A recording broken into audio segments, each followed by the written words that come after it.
All right, good evening, everybody. I think we'll get started. I know a lot of you came from the lacrosse banquet, so we're glad you're here. A lot of you had some sports practices out in the rain, so there's got to be some wet people here. It's good that you're all inside and at least relatively warm. What we'd like to do this evening, this is a tradition at McQuaid that's been in place for a while, is to hear from some of our most recent alums about their first year in college. And I've got some questions that I'm going to ask them that I want them to answer. But then we'd like to open it up to all of you, parents and students, to ask what you want to ask about their first year, obviously to help prepare your son for their big next step this fall.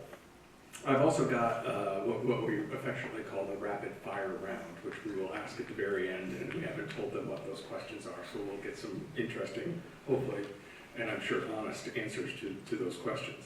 But first, before I get started, I would love for the panel to introduce themselves, get a sense of a little bit of what you did at McQuaid, about what your life has been like in college, what you've been involved in, potential majors and things like that. Because Gianni was brave enough to sit next to me, we'll start all the way down at the end. Shamir, why don't you kick things off? Sorry, hold down the power button.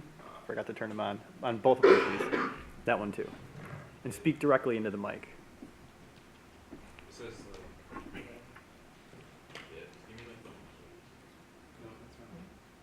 Off to a great start.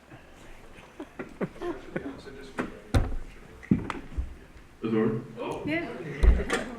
Hi everybody, my name is Shamir Bridges. Obviously I graduated last year, 2024. I attend St. Lawrence University. I play football, I run track. My potential major is digital media and film, possibly minoring in sports studies, exercise science. Yeah. My name is Alex Steele. Graduated last year. McQuaid, I was involved in leadership as well as natural sciences classes were my favorite.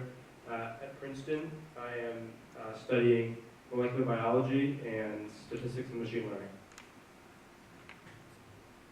I'm Ambrose Weidman. I just finished freshman year at Notre Dame, and I'm studying architecture with a minor in theology. My name is Gianni Travaglini. I graduated in class of 24 as well. I attend High Point University. I major in neuroscience with a minor in data analytics.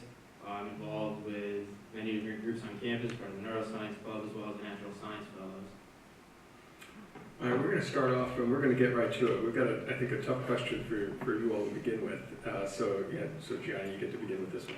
What was your biggest fear heading off to college? Yeah, so my biggest fear when I was leaving college was, am I going to be able to make friends, or am I going to spend the next 4 years of my life alone? At first, it was very intimidating, talking to people that you've probably never met in your life and people that you probably might never see again.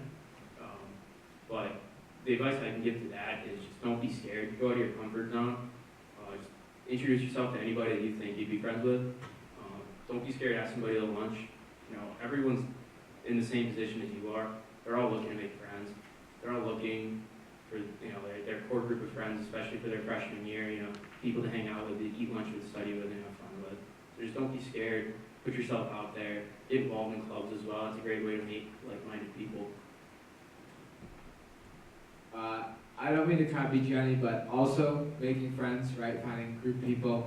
The kind of like meet a lot of people at the welcome weekend orientation events aren't exactly my type of thing to just start introducing and then trying to remember everybody I just met. So it could take a while, and I switched kind of groups of friends a little bit throughout the first semester before I kind of found the people that really fit with me, right? So it can take a while to find your people, your new group in college.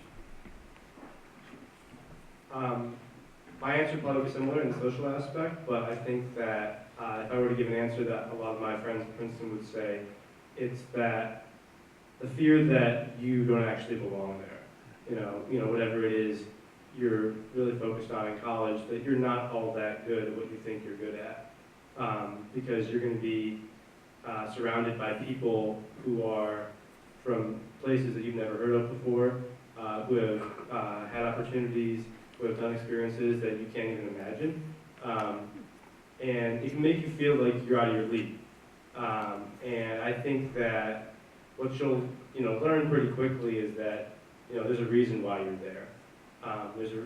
You are gonna have a unique set of values, obviously, coming from McQuaid, and a unique set of skills. And that's gonna allow you to thrive in, whatever environment you're in. I've found that to be the case, and, my friends who have said this, kind of imposter syndrome coming in was a struggle of theirs, have also, come to overcome that. So that's a common one that I hear from my peers. Big fear of mine going into college was not being mentally, just mentally prepared for what was about to happen. Just with, big balancing sports, academics, and social life. I wasn't sure if, and also doing that alone, not really having anybody to really tell you to do things and all that. Because, there's nobody from my class coming in classes before that are currently at St. Lawrence. So I was really just going into this like not knowing anybody. So just that, mental preparedness was a big worry of mine. But one thing I have to realize is that, again, everybody's going through what everybody was going through, what I was going through. So that thought kind of got me through it, and it all worked out. Next question, and Alex, why don't we start with you? Were you homesick at all? And if that ever happened, how did you cope with it? No. No, I was really excited to stretch out from Rochester, let's just say that. But coming back, I think during winter break, you feel like you really miss it. And I guess going back for the spring semester, there's a little bit of, I now have to start all over again. The Princeton winter break was 5 weeks long, so it's honestly longer than the time I'll be spending here in Rochester over summer break. So it's a really significant stretch of time here. And so it almost felt like starting over again. So I feel like the start of the spring semester, I needed to take a second to think about how I'd done this all before. I can get back into the academic groove again, and that allowed me to get over that. But yeah. Ambrose, Shamir, Gianni, anybody have those moments? I'd say, overall probably no. The year got off to, I think, such a quick start with our welcome weekend orientation, and then just right into the busyness of everything. I didn't really have much time to kind of think about home a ton, honestly, until everything slowed down and I was back at home a little bit. Yeah, I would say my experience is kind of similar. From the moment my parents left me in the summer because I had summer courses for the actual year. I was already kind of homesick, just laying in my dorm bed, just wow, I'm really out here alone.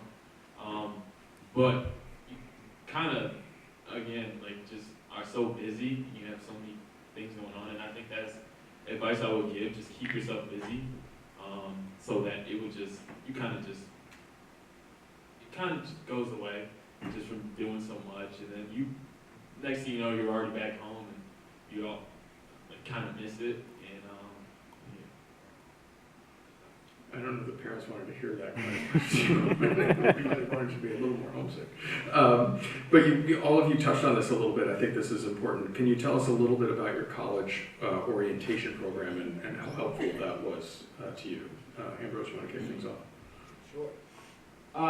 So mine at Notre Dame it's called Welcome Weekend. I got there on, I think, Friday, went till about Monday, a little more free time Monday, and then classes start on Tuesday. Notre Dame is very heavily focused on dorms, dorm life. We don't have frats or sororities or anything, no Greek life of that sort. So your dorm is there to welcome you from the very beginning, right? I went to the corner of the parking lot where my dorm was, and there's a bunch of guys who are running out to help you carry stuff up the stairs. My dorm is no elevator, or AC either, actually. And they're ready with a lot of enthusiasm to help you carry stuff up the stairs, and then those same guys, actually, I'm going back this year, a few days early to serve on that welcome weekend committee, Those same guys from your dorm are there throughout the next few days to lead like walkovers to various university events that you kind of have to go to, various orientation stuff. They're giving little presentations and talks at your dorm about here's what life's like at Notre Dame, here's what the rules are really like, all kinds of things like that, and they're just there to welcome you the whole time. So that's at least that's how it worked for me. Yeah, my orientation was a little bit different than Ambrose. Mine was in March, actually, of my senior year. So I had to take a weekend off and go down and to High Point, North Carolina, and it was very straightforward. It was just they give me my student ID. I go to one little thing where I hear my department chair talk for a second about our majors and what we're going to do. I met with my advisor, got my schedule. It was pretty straightforward, very simple. It was kind of pointless, I felt like, but I had to go. It was required. But yeah, I mean, the orientations are good. They help you kind of just get oriented into where you're going to be and where you're going to be living. So yeah, I mean, they're good. They offer good advice. You get to learn about some of the other resources on campus, such as like tutoring and getting extra help and stuff like that. The best way to reach out and stuff like that. So Princeton orientation is a week long. And instead of being organized by dorms, our residential life is kind of organized by residential colleges. And so a lot of the events that we had during that week were the academic info sessions, student life, honor code, alcohol and drug policy. All of those sessions were within residential college, and then there'd be like breakout sessions. There's about 16 person is how large your small group is in your dorm actually, that has one advisor, residential advisor.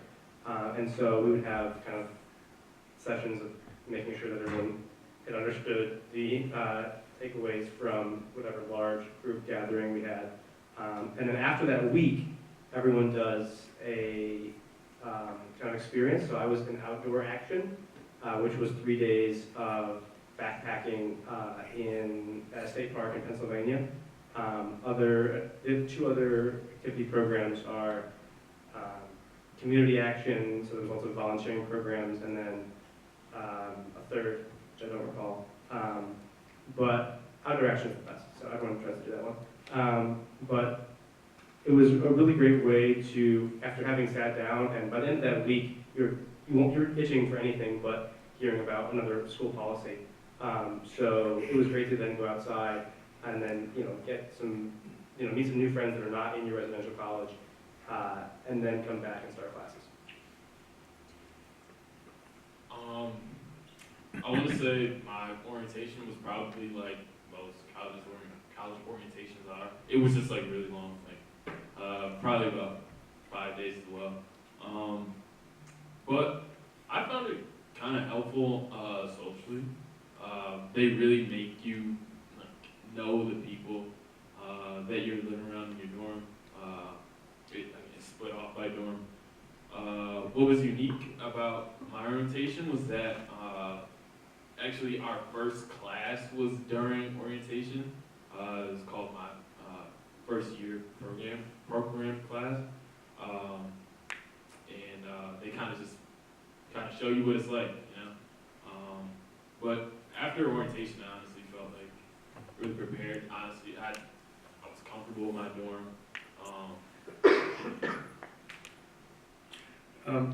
Tell us about what aspect of college life you were best prepared for coming out of McQuaid. I like that you're all thinking about that answer. Shamir, you want to start? I want to say, honestly, I wanted to avoid this, but see, like athletics, like just football. I think the culture with football just kind of it's all similar, and I would say the same thing with track. It was always just kind of the same motto. It's tough. It's hard. And you're tired all the time. So like that, I went in like prepared for. Like I knew what I was getting myself into. everything else is kind of. I think what prepared me the most was actually just knowing where I was going, having a set of goals that were pretty solid for what, broad goals, for what I was going to get out of college. That's really doesn't apply to everyone, but I'm a pre-med student, so along with taking in everything that I could get at Princeton, I also knew what was going to be after Princeton. And that allowed me to kind of set my priorities for academics, to understand what extracurriculars were going to look like for me, and how else my time was going to be spent. And so whatever the important things that you want to do in college you're going to be, whether you want to study abroad a certain semester, and so you're already planning out freshman year what that's going to look like, how you're going to fit that in. Whatever your key goals are, having those set will make the hours and hours of free time you've never had before in your life seem a little bit less daunting. Yeah, I'd say time management for sure. I had a very structured experience in high school, right? With McQuaid, you go to school for the day and then you leave, and usually like sports practice or something after school, you go home, whatever. But still, just the amount of expectation there is at McQuaid gets you pretty well prepared for managing your time well, because it's a college and all of a sudden you have classes a little more maybe spread out throughout the day, breaks in between, and then you're kind of left with your own time, right, throughout the rest of the day. So time management was a really good one. I think I was pretty well prepared for McQuaid. Yeah, I 1,000% agree with Ambrose.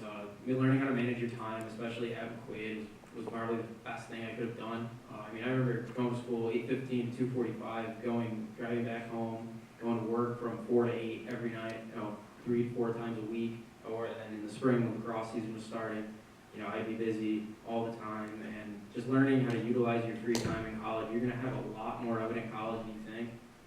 You might be done with classes at 1 in the afternoon and you have the rest of the day. Or, I had friends that didn't even have class on certain days. So just learn how to utilize your free time properly, whether that be meeting with professors, working in a study group, going to tutoring, just taking advantage of all the resources that are available to you is very important. Something that really, I think, just is really important. Something that you really need to learn how to do is manage your time properly. Hold on to the microphone, Jenny. I'm going to follow up on the opposite side and say, what were you least prepared for, or what was the biggest surprise for you? How hard it is. In my opinion, I'm a neuroscience major, pre-med as well. It's hard. It's not easy, and it's not gonna be easy. College isn't meant to be easy. You need to know how to do everything you can. Don't start studying one night before. Don't be hanging out with your friends when you have your final exam the next day. Just be prepared. I'll be totally honest. Be prepared to fail an exam or something. It's gonna happen. It happened to me. I studied 3 days for my first bio exam. I got a 50 on it. There's just nothing you can. And then you just need to know. I need to work harder. I need to ask more questions. I need to go in for help. Just learn how to manage your time. It all goes back to that, I think. And once you understand that aspect of college, the academic part is going to become a lot easier. I struggled very hard in the beginning, and then once I figured out what I need to do to be successful, I became successful. I'd say similar, but more high volume of stuff. In high school, usually we had a longer turnaround on writing assignments, or maybe less that we had to read in between classes. I had to kind of adjust up to a lot more that you were expected to read in between classes and be ready to really know and discuss that material. A lot shorter turnaround time on essays that may be similar in difficulty to stuff I did. McQuaid prepared me pretty well for the amount of writing, the style of writing, things like that. But just the speed that they have to do it with, the amount, there's more of that stuff that you have to do. So just be ready for that, I guess. I'd say what I wasn't quite prepared for was probably just how different the expectations are for you in different areas. So I take classes in different disciplines, and for a math class at Princeton, the class average is going to be around 50%. And you're going to get that test back and see, you're 26 out of 50, and you might not be ready for that. And then you'll have other classes that are not curved at all. And so you kind of need to be able to adapt to surprises. You need to be able to recognize that, it's not all done in a standard way, and therefore get very comfortable asking questions and being able to, feel confident enough to, make your voice heard when you need to find something out or, get some more information, because otherwise it can just be, a blizzard. One thing I wasn't really prepared for going into college. It was kind of funny because I thought I would be more prepared for it as I turned out to be. And that's time management, especially towards the end of the semester when things really start piling up. And just learning how to balance everything out. I personally had a rougher end of my second semester. Just being transparent. Just with you kind of have your first couple years. You have a variety of different subjects, classes, just gen ed and all those things, and you just kind of have to just know how long it will take and how long you will take when it comes to studying and just working on projects. So because I had video projects and also exams I had to prepare for, and just the time that was needed for both of those things and how to manage those was something I really had to learn pretty quick. Keep the microphone here. It's something that's important, I think, for the crowd to understand. Can you each talk a little bit about what your class schedule was like Monday through Friday and what your days look like that way, and how much time per day did you spend studying? Okay, yeah.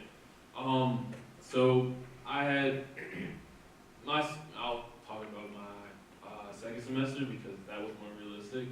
Because my first semester I did 3-1-3-1, which was if you can avoid doing something, it's that. But second semester, I had 8 in the morning class, had a little bit of a break, and then noon class, and then after that had practice. And from after practice, that's pretty much my study time. Sometimes I'll try to, depending on how big a project or test or anything may be, I might have to take some of that time, some of that free time in between classes to kind of get into studying or writing or something like that. But most of my study time was from, I would say I'll eat and then go to my dorm at around 7:30. So I'll be studying from 7:30 to probably around 2-3 hours. Especially by getting towards the end of the semester when things are really piling up. I was really, my situation is not unique, but just also having, priorities with sports and things. It was really just laid out for me, this is the time you have to study. I didn't really have a lot of free time, so all the time I had, I really had to make use of it, so. Yeah, similarly, I take for instance 4 classes in the semester. So as a non-engineer, if you're an engineer, it's more. But 2 a day is what I had this past semester. So what that looked like was an 8:30 lecture and maybe an 11 or a noon lecture. Lecture being about an hour and a half or 50 minutes long, and then generally every class is going to have a precept, or maybe other universities it would just be called the class, lecture versus class, and that's kind of where material is reviewed, and that is usually going to be about 50 minutes, and one of those per week. And then I try to take only 1 lab class a semester, but some people do 2, and that's going to be a 3-hour lab once a week. And so that equals around 15 hours a week of classes, and you study the rest of the time. With architecture, I didn't necessarily have any lab sections or any additional discussion sections or anything outside. Sometimes you have a lab or discussion section where you kind of build up on your own class. For us, there's just an expectation that with our studio class, you just have to find the time to come into the studio building. It's open 24/7 for architects, and work on that yourself. So that was a big thing for a lot of the architecture students, was just you given a big project that lasts for like 5-6 weeks, and you have to make sure that you don't run yourself up to those last few days having to do most of it.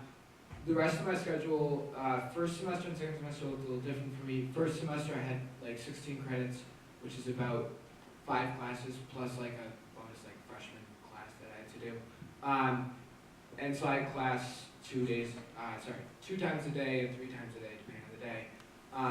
Usually like 9:25 to, I don't know, 2 or 3-ish, just depending on how much space I have to each class. Then after that, I'd say usually some time for like run club or another club event or something, and then kind of get back to work after like dinner, maybe 7 o'clock to 10 o'clock, 11 o'clock, just depends on what's going on. Spring semester, I was taking a little bit of course overlay, like 20 credits, so 20 hours of classes a week, and then that also kind of increased the amount of outside of coursework I do. So I found myself doing a little more homework on Saturdays than I hoped. Worked out a little bit better in the spring because there's no home football games on Saturdays in the spring, but I kind of had to adapt to a little bit more work on the weekends than I would hope for this semester. So yeah, so for the first 2 semesters, I had 17 credit hours each semester. Yeah, that's 4 classes with a lab in each, maybe a 3-hour lab, and so I would have class Monday at noon, and then class at 2, and then Tuesday I had class at 9:45, and then I'd have a lab after. And it doesn't seem like a lot at first, but it is. When you really think about it, I just sat in class for 5 hours and did nothing but read fruit flies. It's very it can be tough, but when it comes to studying, I studied whenever I had a chance, whenever I had a moment. If I knock out 30 minutes of studying for this genetics exam that I have tomorrow, or can I do 35 minutes worth of homework right now and then eat dinner and come back and do like an hour and a half's worth more? Like, you really do need to set aside time to do work and to study. And another thing I can recommend is finding a good place to study, whether that be your dorm room, the library, academic building, outside, wherever it may be. Find somewhere that's comfortable, that you can focus, that you can get your work done. If you can't do it in your room, maybe your roommate's too loud or something, go to the library. Every library is sectioned off by floors and quiet on noise level. Usually your top floor is going to be your most quiet. I spent a lot of long lost hours in there, and they're open 24 hours a day, 5 to 6 days a week, depending on school. So just take advantage of that resource when it comes to studying. Just try and find some place that you can focus, and try and build a class schedule around something that you can handle. If you can't get up at 8 in the morning, don't take an 8 a.m. I've slept through a couple 8 a.m.s. Even slept through 9:45 one time. That was interesting. But don't be, just make a schedule that you're comfortable with, and just try and help yourself out as much as possible. I've got one more question on the academic front. And at McQuaid, we use Schoology, right? That's where you all would keep track of your assignments and what's up. How do you manage how do you manage all that in college? And tell me about how you communicate with your professors. Email, in person, office hours. How does that work for all of you? Yes, I think a lot of schools, colleges use Canvas. It's a pretty elegant system, so I've not had any issues with the assignments, and due dates are generally always quite clear, and submissions are easy. I think as far as reaching out to professors, generally for classes, office hours are made quite clear on Canvas sites and stated during lecture. Now, oftentimes professors will not have office hours, and only your TAs will have office hours in for larger classes, which can be a little frustrating. It also can be frustrating if you're reaching out to professors for research by email, and you might not hear back from the first 6 people you email. But I think you should not be afraid to see somebody in person. If you've emailed them 3 times, you can stop by their office. It's it's not going to be, not going to be offended. It's probably just because they're really busy or they're out of town on a conference, And so, the technology we have is great, but showing up and being really polite and saying, just want to see if you've seen this, I'm really excited about your research, whatever you have to say, no one's going to be offended at that. And, putting greasy, the squeaky wheel gets the grease. And so putting yourself out there is going to make a difference. That's a good saying. Yeah, so we also use Canvas. And then there's the school, like one of the schools, a Gmail account, right? So email your professors, you type in their name, their email pops up, you reach them by email. They're pretty approachable after classes, like after lecture, you can usually head right down to the front of the classroom and just maybe wait in line with a few students of other people's questions, and kind of ask some questions that usually not as much about material as much as like just check on some grade that's supposed to be updated or something fixed. But they also have office hours, obviously we can go in and talk about more course material stuff. For the most part, yeah, professors are pretty approachable, and just don't be afraid to reach out by email or just walk down in front of the classroom after the class and chat with them. You might need to kind of follow that up by email because usually if there's a big lecture hall, there's 100 plus people, whatever, they might not exactly remember everyone to talk to them after class, but it's definitely a good starting point for it. Yeah, so at High Point we didn't use Canvas, we used Blackboard. Blackboard, it's very similar to Schoology. In the sense of it's a place where you can check your grades and upload your homework. That's really it. High Point's a smaller school, so when it comes to reaching out to professors and getting help, it was very easy for us. My biggest lecture was probably 45 kids in it. That was just like a gen ed religion class that we all had to take. So even then, that professor would respond to me within the hour if I emailed him. The professors were great about getting back. We didn't have TAs at High Point just because class sizes are so small. So if you're going to a smaller university, you might not expect there to be as many TAs as there would be at a larger school. But office hours are great. Usually those will be stated in the syllabus. Pay attention to your professor's syllabus as well. That's important. A lot of good information in there. Office hours, how the grading system's going to work. The difference between a C and a D or a B and A and a B. You'll be able to figure it out just by looking at the syllabus.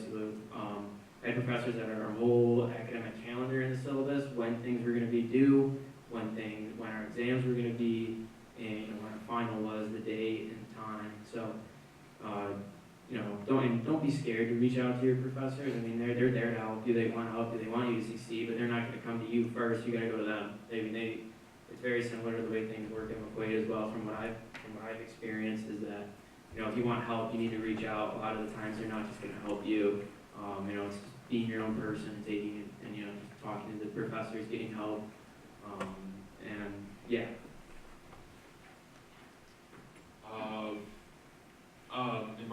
In St. Lawrence, we use Canvas as well. I don't know, sound like a broken record. It's pretty simple. In terms of talking to professors, like Gianni said, my school, I think is smaller than High Point at least. Yeah, half the size. Honestly, it's crazy. So our classes, had maybe 12 people at the most part. Our first year courses, which were required, maybe had 30. So talking to professors, it's very easy. You kind of almost have to avoid them if you don't want to talk to them, honestly. I'm a big, have a relationship with your professor type of person, just because, that goes a long way. When you have, you might be behind on an assignment, if they know that, you're participating in class, you're always communicating with them, they will help you out. So, I was always emailing professors, even if it's something small, because, it's your grade that, you're really trying to do the best you can. So that means, always email. If you have a question on an assignment, it all matters. So, I was always emailing. After class, if I had something, just pop up in my mind during class, I always go to them. Then, obviously, office hours too. Or usually, honestly, it's such a small school, they'll it'll be in their office, so, you know, you can probably just test your luck and go to their office, it might be there. So, yeah, that's one of the, you know, best perks of being in a smaller school. Excellent job. Let me turn it over to the audience. What questions do they have? What do you want to talk about that they haven't talked about yet? And then we've got some rapid fire questions to throw at them in a little bit. But what can we answer for students and parents? Feel free to chime in. What would be most helpful? Put the heat on the crowd. There's got to be something. I'll say, Yes. what's the most supportive thing you think a parent could do? Like just say, good luck, I'll come if you need me? Like what did your parents do right and what did they do wrong? Put parents on the spot. Obviously, depending on how far, you know, campus is from Rochester, you know, it's a little different, but, just, you know, just a call, like, maybe every other day, does the most, I mean, in my experience. Just my mom sometimes calling me just to see how I'm doing, see how classes are going. It really kept me going. Sometimes, you know, I think it's a lot on the, you know, we should be able to call our parents as well, and, you know, we need somebody to talk to and all that. But I wouldn't say it's a lot that, you know, the parent has to do. Just, you know, just checking up every once in a while. I think that goes a really long way. Yeah, I 1000% agree. You know, my parents, you know, I told them when I was going to college, I'm like, Mom, Dad, I'm pretty independent. You don't need to bother me 24/7, please, like you did with my older sister. And especially living 9.5 hours away from Rochester down in High Point was nice. You know, I was able to really, you know, grow and become, you know, a young adult, and, you know, being able, you know, but I still did talk to my mom and dad. I talked to my dad every Monday. I give him a call. I talk to my mom every Sunday. I call her, and, you know, it's still important, you know, to talk to your son when he goes away to college. But, you know, in my opinion, you know, if your son's a little more independent, he can be left alone a little bit more. Like I was happy my parents did with me. Yeah, it's similar. I try to call once a week to my family on the weekends. But I sometimes get calls from my mom asking about kind of some random. And I think looking back, it was kind of nice, even if I was in the middle of like trying to do something at the time. It was kind of nice to just have her check in every once in a while, even just ask a question about something. And then Notre Dame's like 7.5 hours away from here, so not like a weekend visit type distance for the most part. But it was cool to see my family. They came out. Fall semester they came out for one of the football games. Spring semester they came out for Easter on campus. So it was nice to have them there for just like a few days each day, just show them around kind of my experience on campus a little bit there with me. I think this goes back to a point that John made at the very beginning, but I think that at Princeton there are kids that have been never told this by their parents, and that's it's okay if you fail. It's okay if you fail big time. Like it's okay if you entirely fail, because your life will continue. I know this gets a little deep here, but some people need to know that. And that's not going to apply for a lot of people graduating from McQuaid. They've known that their entire time. But I think that you can go off to college, and when your roommates are your friends, are your classmates, are your teammates, are the people that you're competing for positions and clubs in, and everything is all in one area, it can feel like all those things are extreme heightened importance. And when that doesn't go well, it seems like nothing in your life is going well. And so if you don't know that it's okay if you fail, then you can see people spiral. And that, you know, that's something that a parent can really make a difference in, is saying that it's okay if you fail. And maybe you don't actually entirely believe that you want, that it'd be great if they fail, but they need to know. They need to know that it's okay if they fail.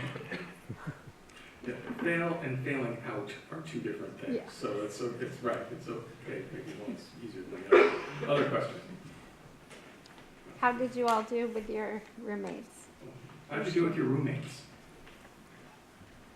So I'll start with that. I had a random roommate.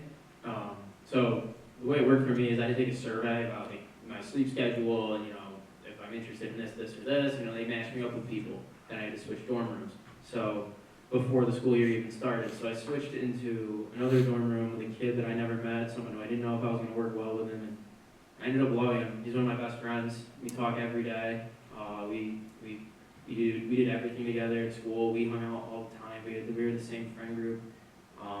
It all just kind of depends on how the school does the freshman rooming system. So if you can pick your roommate, find someone that you're gonna like, and find someone that you know that you'll be good friends with. And if there's two kids from McQuaid going to the same school and playing around together, I recommend almost don't, because you're not going to be able to, it's going to be harder for you to branch out and meet more people. And that's one of the beauty of college, is you're going to meet so many different people from so many different areas across the country, even the world, honestly. Like, some of my best friends are from, I have one of my good friends from High Point, he's from Turkey. I never knew I would become friends with a kid who was from Turkey, but he's awesome. He's such a nice kid, and then I got friends all off the East Coast now. So it all kind of just depends on how the school does it, I feel. Yeah, Notre Dame does all random freshman year, like no survey, nothing. They just put you in a random dorm, random people. And honestly, like, I've never really seen that work out badly.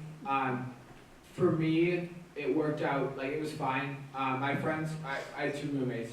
My roommates and I, we weren't like all the same friend group, all that stuff, and we weren't necessarily hanging out a ton outside of our room. But like, we got along pretty well. We're all staying in the same dorm next year.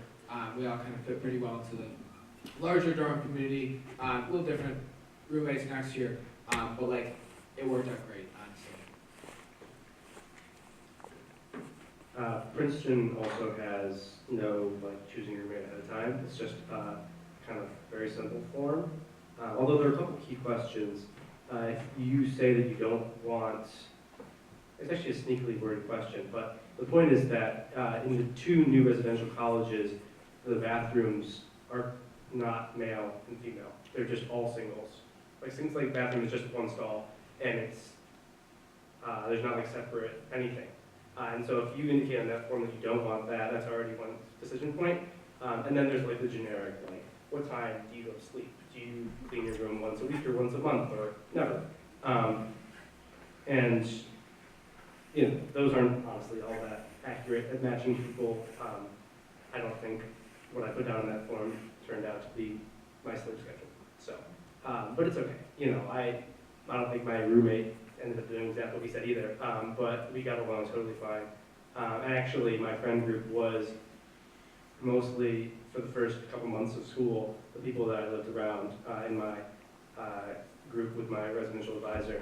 But as you spend more time at college, you'll find a friend group. Maybe the friend group is who you live with and who you know immediately. But for me, it was getting in touch with the Catholic community and finding similarly minded people. And so that became a stronger friend group of mine, and I still am great friends with my roommate and other people on my floor. And that'll be probably your first initial support network. But there's always time to find more friends. And yeah, you should never feel nervous that you got locked in by your roommate choice. There's always time to change your fate. I lived in a single over for my first year, but with HELP's scholarship program, they required me to go on campus for 5 weeks over the summer, and then I had a roommate. And I will say that just having a roommate that aligns with again your sleeping schedule and just being clean and just all that stuff and that goes a long way, because honestly, Mr. Serafino knows, I think I told him about that experience. He was definitely not a friend of mine, but he definitely was a solid roommate. He was very he just matched with me in that case. But I think that even if your roommate isn't maybe your favorite person in the world, just make sure that that they're just doing their part when it comes to just being a roommate. Yeah, if I could just interject on this one real quickly from my former time on the college side. The biggest challenge, I think, in housing is trying to match up students who would have similar lifestyles and are equally messy or equally night owls or whatever that is. And it's a really hard thing to do. And what I think complicates it is a lot of times the forms that you fill out prior to getting to college tend to be family events. And every director of residential education I've met have always said to students, when you fill out the housing form, go into your room and close the door, don't let anyone lean over your shoulder, and fill it out yourselves, because people then start to strategize. If you know, parents, that your son might be a little bit on the messy side, you start to interject into that form saying, if I check off that my son is a little cleaner, he'll get a clean roommate who will clean up for my son, and that's how roommate conflicts arise. So students, fill out those forms yourself and be honest, and then at least things are set up to hopefully make a perfect, or at least okay, match. If I could add one thing, I think it's that everyone else is just as nervous as you are. And so, your roommate more than likely is also going to be eager to please, and is also not trying to start a conflict on the first week of living with somebody that they've never met before.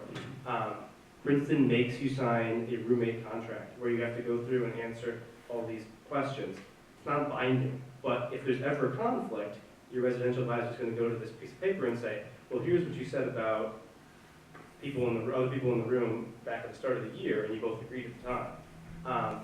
And that was an extremely easy process. We both wanted to get along. We both had similar kind of mindsets about, the room. And, the person that you're in the room with is not going to try to dominate the room, is not going to try to push you around. They're also nervous. It's the first time they've done this as well, and they just want to get along and be friends as well. That's important. Other questions? Yes? Did any of you have a job on the campus, and if so, how did you incorporate that into your schedule? Yes, campus jobs. Did anybody have one? I did. I was a lifeguard at the competition pool. So I worked, first semester I worked about 6 hours a week, maybe 8 hours a week sometimes.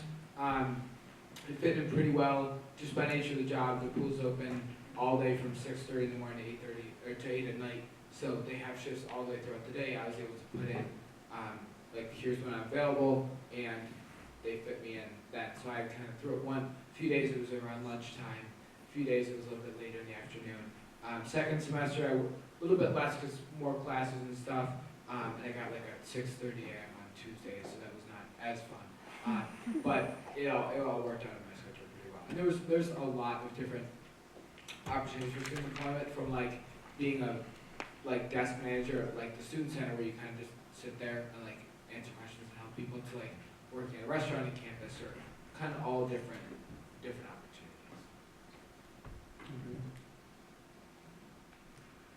Other questions? All right, you ready for the famous rapid fire questions? All right, a lot of these are either or, yes or no kind of questions. You ready? Laptop or iPad? Laptop. Laptop. Both. Laptop All right. Used books or new books? Used is cheaper. Yeah, used, or the rip-off textbooks you can find on Amazon. PDFs. PDFs. Mhm. Favorite place to study? The library. Campus ministry building has a really nice lounge. Library. If I can, outside, if not library. Best graduation present from McQuaid? Funny. Duffel bag for the train ride back and forth.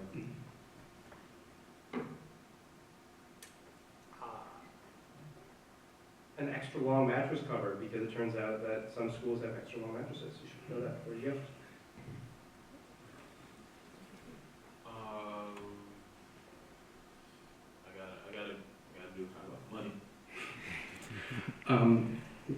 Dressing for class, khakis or sweats? Sweats. I was more of a khakis type guy, polos in the spring. Khakis. Gotta be comfortable sweats. Fake ID or real ID? I plead the fifth. But fake ID. I didn't really have much of a use for fakes, so probably just real. You don't need a fake ID. Not a person.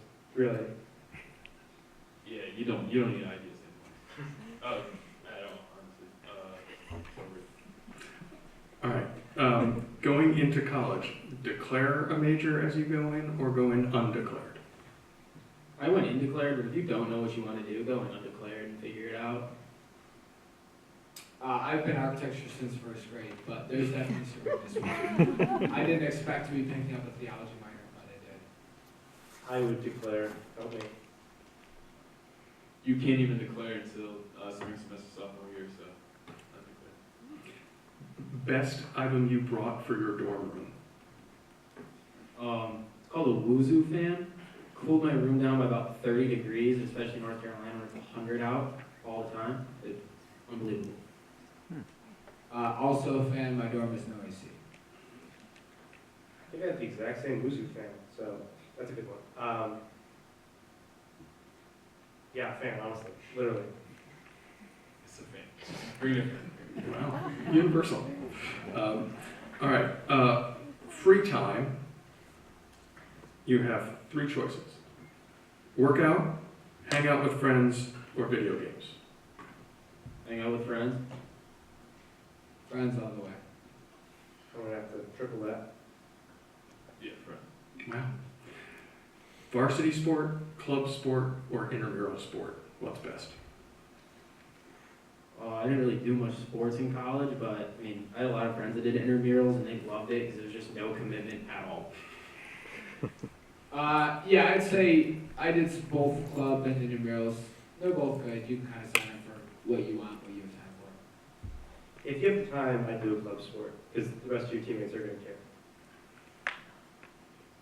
I would say for the average student, definitely do try club first, club / intramural.